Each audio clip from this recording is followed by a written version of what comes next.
Welcome back to the show. I'm here with Alan Graham from Counts Real Estate, and today we're going to talk about something that's important to all of us who own homes, and that's your survey.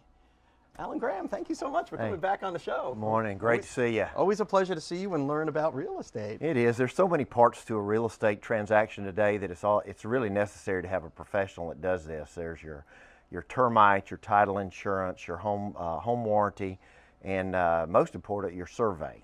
And your survey is the legal description of your property that's actually placed on a piece of paper as an artist's rendition or a drawing, so that you can find out where your corner posts are and find out if there's any encroachments of other people on your property, or if there's any, if you've encroached on somebody else's property with a fence or a workshop in the back. And so it's very important. You would get a survey done, or the builder or whomever would have a survey done.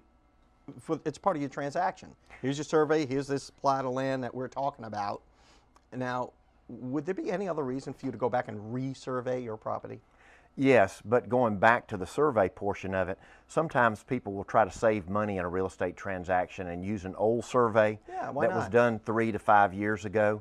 Sometimes those work in a townhouse situation, to where no additions or fences can be added. In a townhouse situation where it's just a legal description of the property and a definition of your box, that works. That's okay.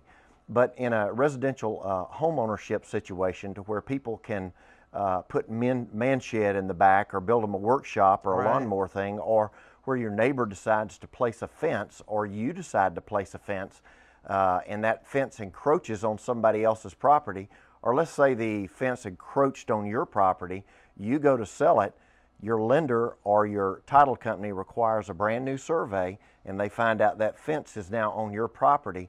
You've got to go next door and ask your neighbor to bear the expense of moving that fence. Wow, and what if they don't want to do that? I mean, that turns into a big legal wrangle, I would imagine. It does, and it slows up a closing, and that costs everybody money, and then you get attorneys involved, and then it really gets expensive. But the second side of a survey today, and why it's so important in Bay County, is the flood zones.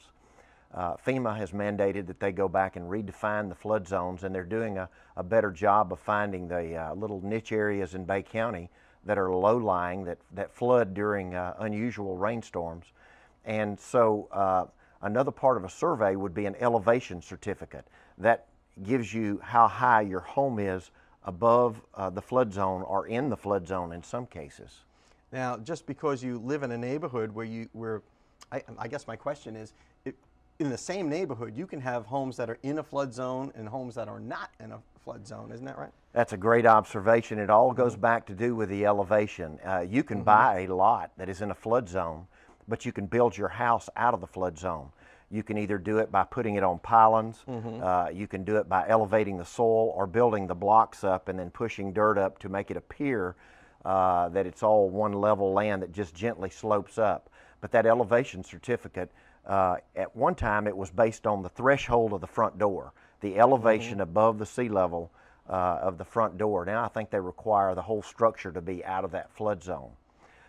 If you do build in a flood zone and you want to be exempted from that flood insurance, there's a form with FEMA called a FEMA LOMA exemption, and you have to go through and submit that elevation certificate along with the survey to get exempted from that flood insurance, if that's your choice.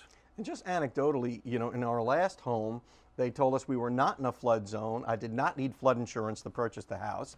And then Hurricane George rolled in, and we had water right up to the front door. So we went out and we got flood insurance after that. So just because you're not in a flood zone doesn't mean you don't need flood insurance. No, it doesn't. Yeah. But going back to the survey, that survey will identify where that flood zone lies on your property, or even if you're in a flood zone. So that's why it's important for that survey. The legal description gives you the corners. They usually designate where your house is and any other structures. That cost is about $450 for a regular survey. The elevation certificate probably is another $150 on top of that. But in the long run, Alan Graham from Counts Real Estate, it's worth the investment. Absolutely. To protect your property. Absolutely. Thank you again for coming on the show and getting us smart on surveys. Thanks. We'll be right back.